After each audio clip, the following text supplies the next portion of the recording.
In this video, I'm going to talk about how to get knives really, really, really sharp. This is perhaps one for the enthusiasts, well it definitely is, but if you're already confident using a medium whetstone, then keep watching. So I'm going to talk about two different methods for getting knives really, really, really sharp.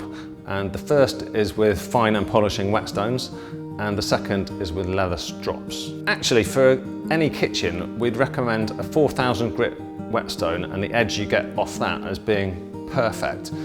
There are tiny little scratches in the blade created by the abrasive particles in the stone, which cause what are called micro serrations in the edge.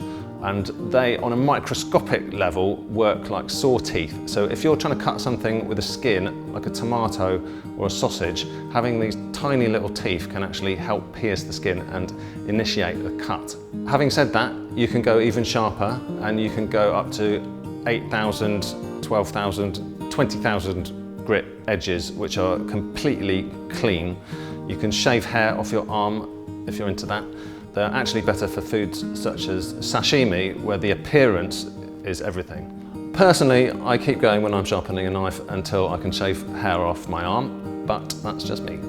Whetstones of around 6,000 grit or above are called polishing stones, and these will give your secondary bevel a mirror finish. You don't need much pressure at all when you're using polishing stones, as you're hardly removing any metal. You can also lift the angle by a couple of degrees to ensure you're sharpening the very apex of the edge. I used the pull method to get a consistent edge during final stages of sharpening, and you probably only need about 10 strokes on each side of the blade. The Tog Belgian Blue whetstone, when used clean, will work at about 12,000 grit, and that gives you an edge that can easily shave hair off your arm. You can get whetstones up to about 20,000 grit. However, in my opinion, there's no point. They do the same job as a leather strop, they cost a lot more, and they're harder to use. Leather paddle strops are essentially a piece of leather stuck to something rigid, normally a piece of wood. Leather is naturally a little abrasive and great for deburring knives. You can also apply stropping pastes with different grit levels to the leather. Metal polish works really well too and gives an equivalent finish to an 8,000 grit whetstone. Strops are quite forgiving as the leather is soft.